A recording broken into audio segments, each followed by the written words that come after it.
I sit at my desk in the office of the comptroller of the currency, surrounded by stacks of financial compliance paperwork. My cubicle is tidy and unremarkable, much like the image my family has of me, Anna Reynolds, 32, the quiet one, with the safe little government job. Nothing to see here. My personal phone vibrates against the desk. An email notification appears on the screen, the subject line from my credit monitoring service. A new inquiry has been reported. I tap the notification and scan the alert. A new inquiry has been reported by First Atlantic Trust. The bank name means nothing to me. I don't panic. Instead, a cold, sudden stillness settles over me. My training as a senior investigator at the OCC kicks in automatically. My vision narrows, focusing with a precision that comes from years of financial forensics. This isn't confusion, clouding my thoughts. It's recognition. Someone has made the first move in a game I know all too well. Easter brunch flashes through my mind. Just 2 weeks ago, my family gathered at my parents' Arlington home. The memory is sharp, precise. Caroline, my 5-year-old sister, strolled in late, as usual. She carried a handbag I knew cost more than my monthly mortgage payment, the designer label prominently displayed. She talked loudly about her private equity ventures and regaled everyone with stories of her weekend in Nantucket. The Hamilton portfolio doubled this quarter, she announced to my parents, who gazed at her with unmasked admiration. We're restructuring the entire tech division. My father Richard beamed. My mother Elaine squeezed Caroline's hand with pride. Then Caroline's eyes found me, the way they always did when she needed someone to diminish. Still processing forms for the Treasury, Annie? Her voice dripped with false sweetness. You should really live a little. I'd smiled and said nothing. The role I'd perfected since childhood. Later, I watched from the kitchen window as she climbed into her new Range Rover, $68,000 worth of gleaming metal, and sped away. Her spending lately had been astronomical, far beyond what her tech firm's salary could possibly cover. Now, staring at this credit alert, the pieces click into place. I slip my phone into my pocket and walk with measured steps to one of the soundproof meeting rooms. Once inside, I close the door and dial Caroline's number. She answers on the 4th ring. Annie? This is a surprise. I'm about to head into a meeting. Caroline, quick question. My voice is soft, gentle, the voice of little Annie, the safe one. I got a weird credit alert. Did you use my details for anything by mistake? Her laugh is bright, dismissive. You're paranoid, Annie. God, your job's making you suspicious of everyone. Must be boring. My heart rate remains perfectly steady. So, that's a no? Of course not. Her voice sharpens. Gotta run, big meeting. The line goes dead. I lower the phone slowly, looking at the blank screen. The mask of gentle Annie dissolves from my face. In its place settles the impassive expression of Investigator Reynolds, the one my colleagues at the OCC know, the one my family has never seen. I know, with absolute certainty, that Caroline lied. The average person might feel betrayal, shock, or rage. I feel none of these. There's only a cold, analytical clarity. My sister has made a critical error. She chose a target who specializes in financial crimes. I return to my cubicle, logging into my secure government terminal. With swift keystrokes, I access systems that few outside the Treasury even know exist. I pull up a new internal case file template and pause, my fingers hovering over the keyboard. This isn't just about a credit inquiry. This is about crossing a line that cannot be uncrossed. Once I type my name into this field, there's no going back. I type Reynolds, Anna, in the subject line. Then, quietly and professionally, I begin documenting the first evidence off the record. The credit alert, the timeline, the bank, the call to Caroline, and her response, word for word. I note the Easter brunch, the Range Rover, the recent spending patterns that exceed her income.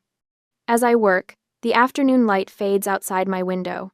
My colleagues pack up and leave. The office grows quiet, but I remain, methodical and focused. This isn't personal, not anymore. This is now case number OCCFR 23791. My family has always underestimated me. They've mistaken my quietness for weakness, my government job for a lack of ambition. They've never understood that being underestimated is its own kind of armor. Caroline will learn this lesson the hard way. I save the file and close the system. Tomorrow I'll begin the real investigation. For now, I gather my things and walk to my old Subaru in the parking garage. As I drive home to my modest Alexandria apartment, I feel strangely calm. The quiet one with the safe little government job has just declared war, and my sister doesn't even know it yet. The next day, at work, I accessed my full credit file using my security clearance credentials at the OCC. The quiet hum of the office fades as I stare at my screen. It's worse than an inquiry.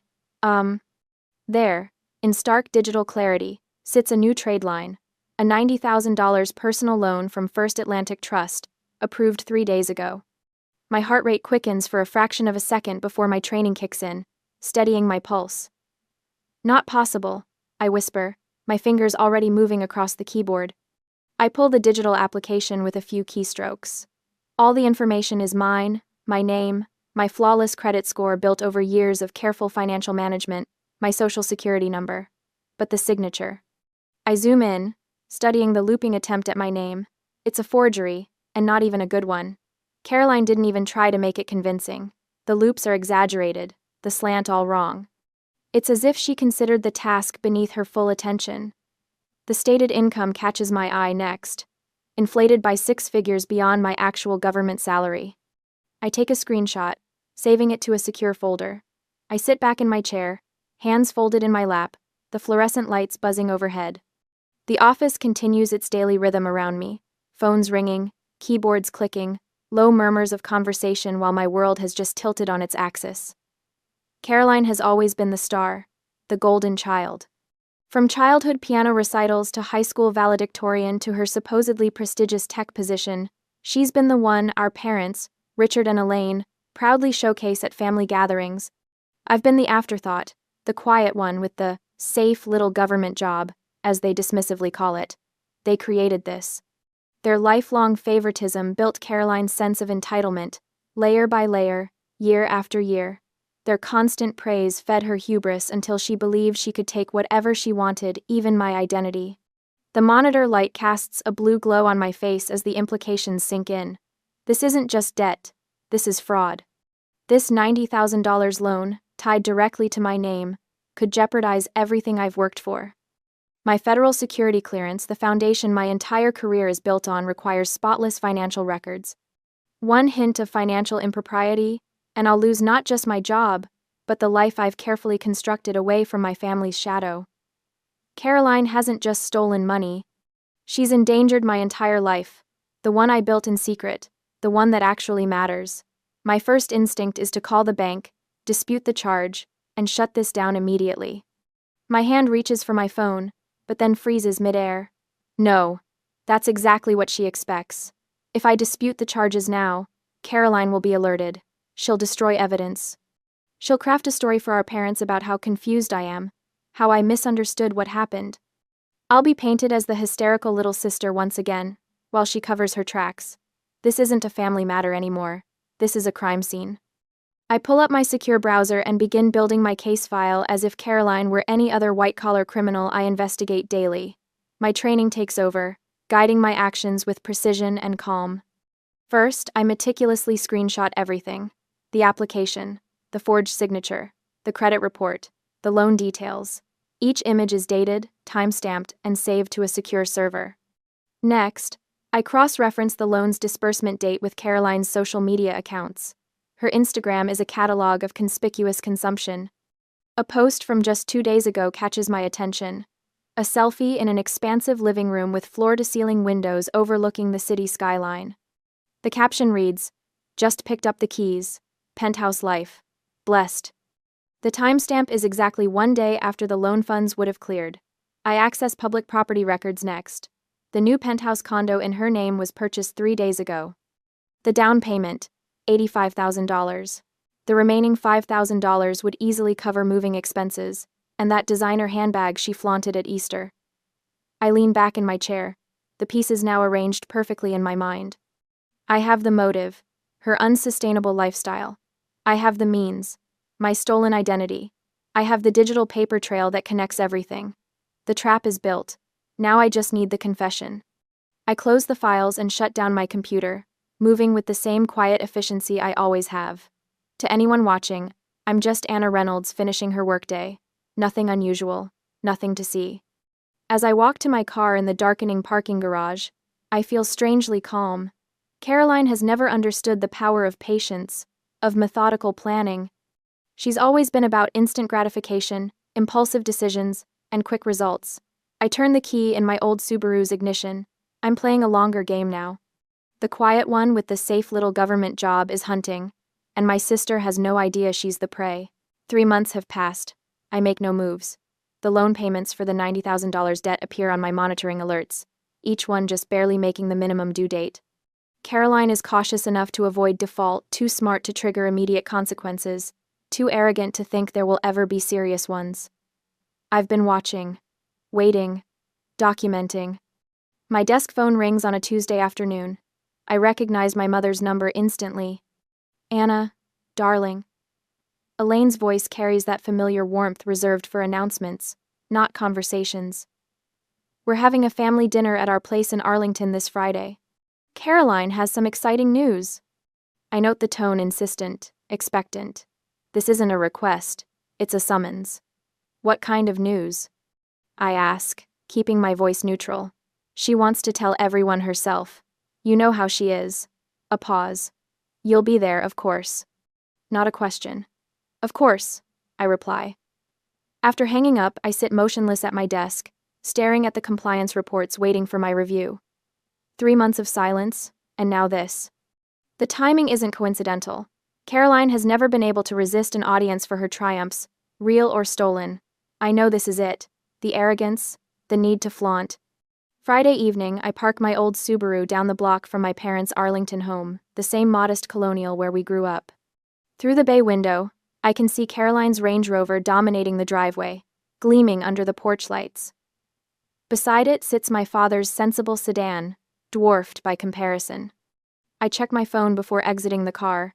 The recording app is updated, tested, ready. Virginia is a one-party consent state. I slip the device into my pocket and walk to the front door. Annie. My mother opens the door before I can knock, as if she's been watching for me. Her embrace smells of white wine and that expensive perfume my father gives her every Christmas. Everyone's already here. The dining room is arranged with a precision that speaks of hours of preparation. The good china, crystal glasses, linen napkins folded into perfect triangles. My father stands near the fireplace, nursing a scotch. Caroline holds court near the bay window, gesturing with a wineglass half empty already. Look who finally made it, Caroline says, her smile tight. The government must be running late today. I smile, accepting the barb without reaction. Traffic on the bridge. Dinner proceeds with the predictable rhythm of our family gatherings. My father discusses golf scores. My mother inquires about Caroline's recent business trip to Chicago. I answer questions about my little apartment and whether I've thought about something with more potential than the treasury, the usual script, but Caroline is different tonight. She practically vibrates with contained energy. Her eyes flick to me occasionally, measuring, calculating. She refills her wineglass twice before the main course is cleared. As my mother serves dessert, a complicated chocolate thing that Caroline always favors, I casually place my phone on the table beside my water glass, screen down, unassuming. The red recording light invisible against the dark tablecloth. Caroline lifts her wineglass, tapping it lightly with her fork. The crystal rings, silencing my parents' small talk. I actually have something to share, she announces, her cheeks flushed with wine and anticipation. Her eyes lock directly on mine, a smile spreading across her face that doesn't reach her eyes. Funny story, she continues, loud enough to command the whole room. I used your credit to get a $90,000 personal loan. The dining room falls silent. My father freezes, fork suspended halfway to his mouth. My mother's smile remains fixed in place, uncertain. They watch me, waiting for the familiar pattern. Annie absorbs the shock. Annie accommodates. Annie folds. Caroline leans forward, emboldened by the silence. My score wasn't great, but yours? Flawless. You should thank me, I'm building your credit history. The moment stretches between us. I feel strangely calm, my pulse steady and even. I look at Caroline without blinking, without flinching. Why would you do that, Caroline? I ask, my voice quiet but clear. That's bank fraud. Caroline laughs, the sound brittle in the silent dining room. Oh, stop being so dramatic, Annie. It's just family. Fraudulently using someone's identity to obtain a loan is a federal crime. I continue in the same calm voice. It carries up to 30 years in prison and $1 million fine. Caroline's smile falters for a fraction of a second before she recovers. God, you're boring. It's just paperwork. Who's going to know? Who's going to care? The office of the comptroller of the currency might care. The FBI might care. I take a small sip of water. Did you use the money for the down payment on the penthouse? A flash of uncertainty crosses her face. How did you? Just curious, I say. Because that would make it wire fraud too. They tend to run sentences consecutively. My father clears his throat, finally lowering his fork to his plate with a sharp clink. Now, Anna, I'm sure Caroline didn't mean any harm. She's just ambitious. Always has been. Richard, my mother warns softly. Caroline's face hardens. Don't worry, Daddy. Annie won't do anything. She never does. She turns back to me. You wouldn't want to explain to your little government friends why your sister needed to borrow your pristine credit, would you? All those awkward questions about family loyalty? Every word is logged, every timestamp noted. The confession is clean, arrogant, and undeniable. I check my watch. I should go. I have an early meeting tomorrow. You're leaving? My mother's voice rises slightly. We haven't even had coffee. Sorry. I stand, picking up my phone. Work. Caroline raises her glass in mock salute. The wheels of government never stop turning, right, Annie? I nod politely to my parents, ignore Caroline's barb, and walk out the front door. The night air feels clean after the charged atmosphere of the dining room. I get into my Subaru and drive not toward my Alexandria apartment, but directly to the OCC field office. The building is mostly empty at this hour, just the night security guard who knows me well enough not to question my presence. The fluorescent lights in my office flicker on with a faint hum. I log into my secure government computer with my credentials, pulling up the file I've been building for 3 months. I fill out the official conflict of interest notice with methodical precision. I attach the audio file from tonight's dinner. I add the forged loan documents, the credit report I've been tracking, and the penthouse purchase records I obtained through public records. I review everything once more, checking each attachment, verifying each statement. Then I transfer the entire evidence chain to my agency's joint task force.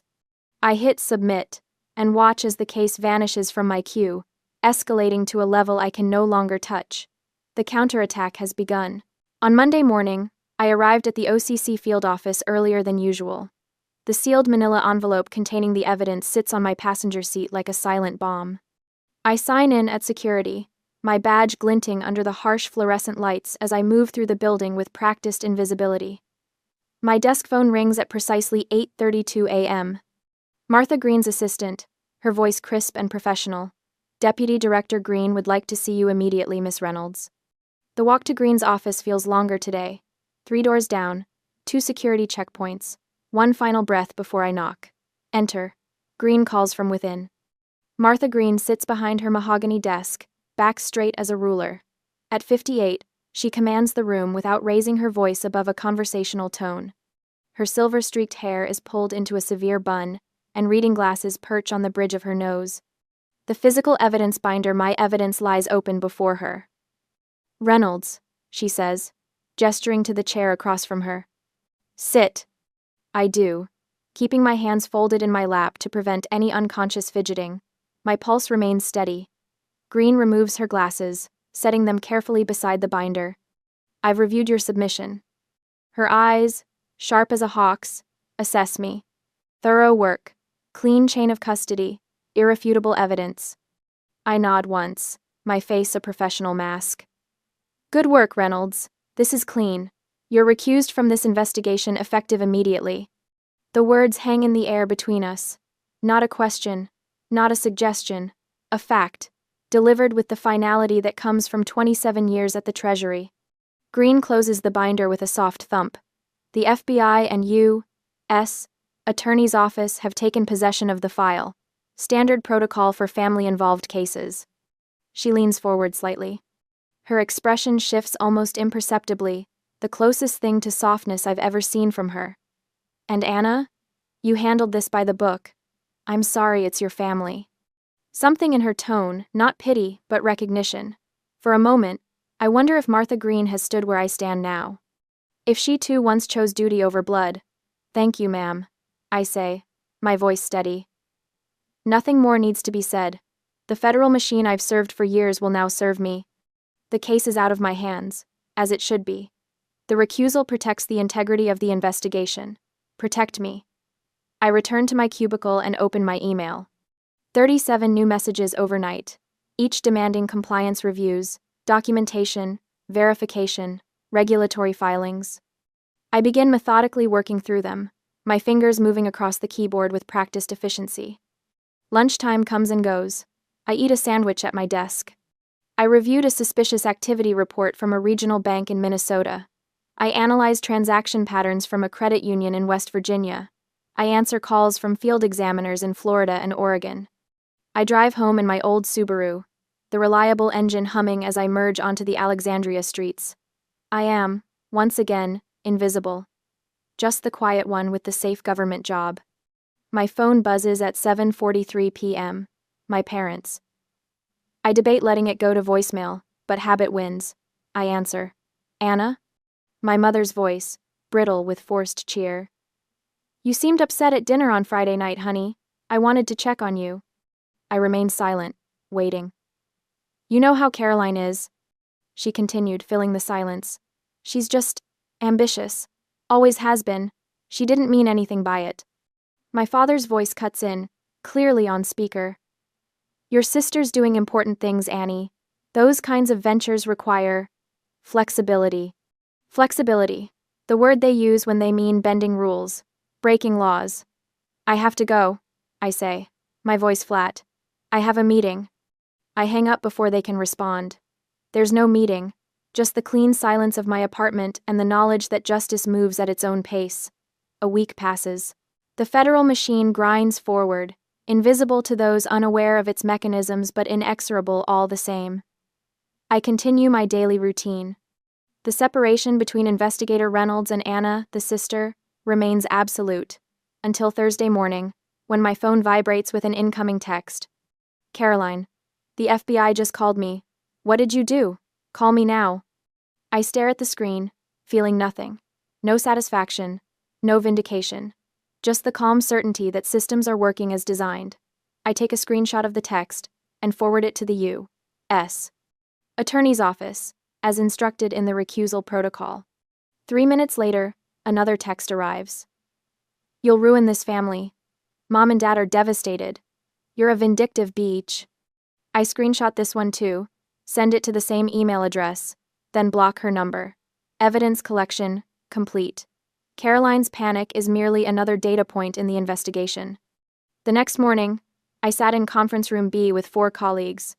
We're discussing banking integrity measures for community banks in rural markets, when my phone vibrates silently in my pocket. A news alert. I don't need to check it. Across town, I know federal agents are approaching Caroline in the parking garage of her new penthouse condo. They'll be wearing dark suits, badges clipped to their belts. They'll identify themselves professionally. They'll inform her of the charges. They'll read her rights. I'm not there. I don't need to be. The evidence chain I built, the credit reports, the forged applications, the loan disbursements traced directly to her penthouse down payment, and most damning of all, her own voice on that dinner recording had already done the work. Anna?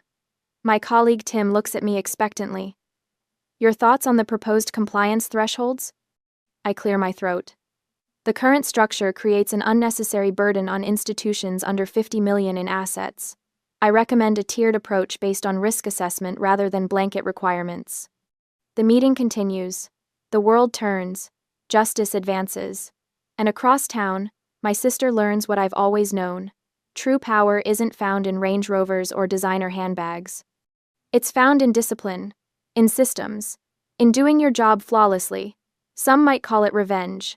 I simply call it compliance. On Friday morning, federal agents sift through Caroline's penthouse condo with methodical precision. Financial records spread across her dining room table, designer shopping bags stacked in corners. A Treasury investigator taps through her laptop while another catalogs the contents of a safe hidden behind an abstract painting. Martha Green stands in the center of it all, supervising the operation. "What's the damage?" she asks.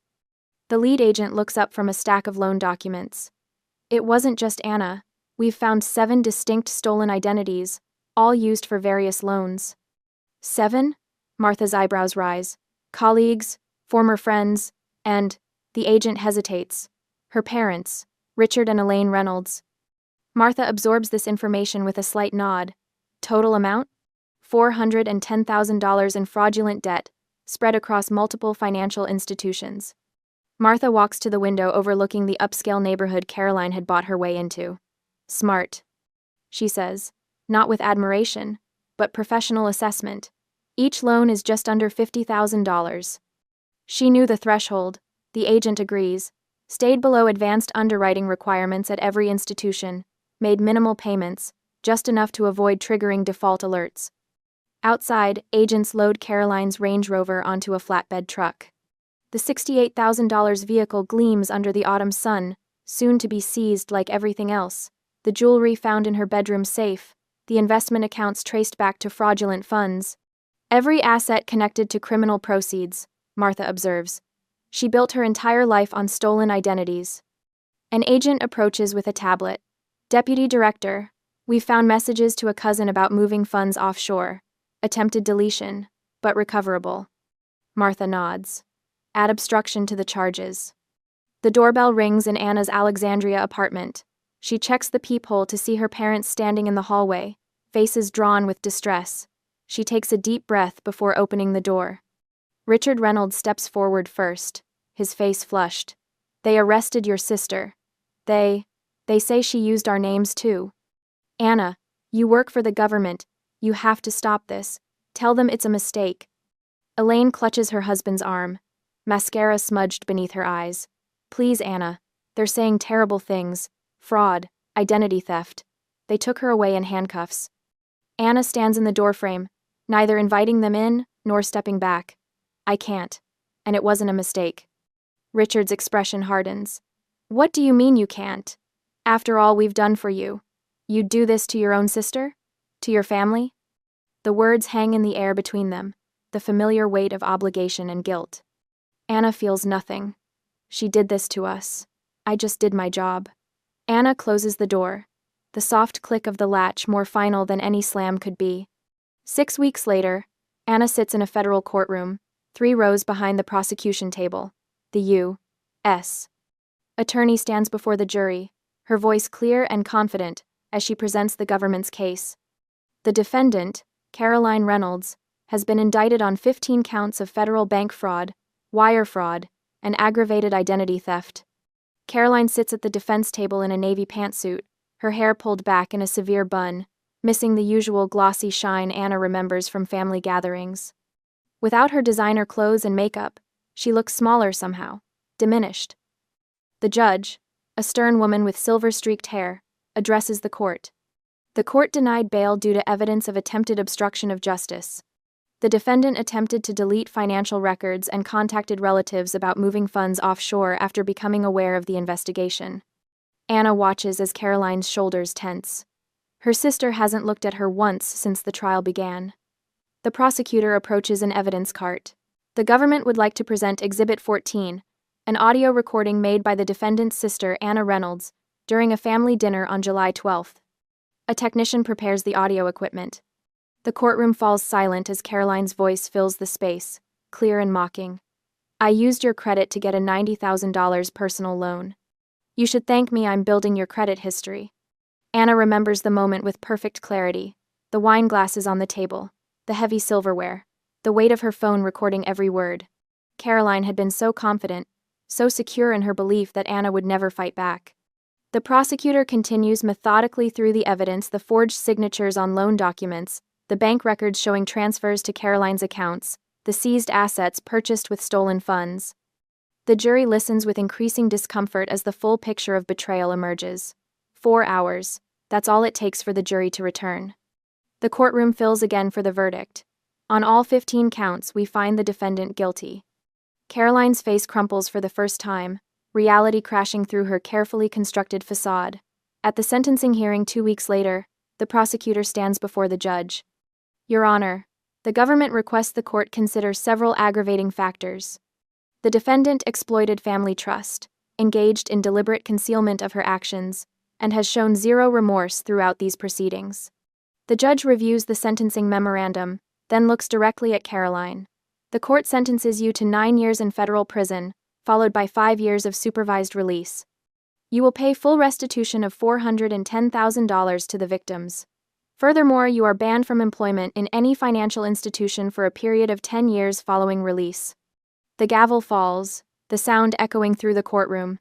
Anna watches as federal marshals approach to take Caroline away. Her sister finally looks at her, eyes wide with disbelief, as if still expecting Anna to intervene, to save her, the sister she had underestimated for 32 years.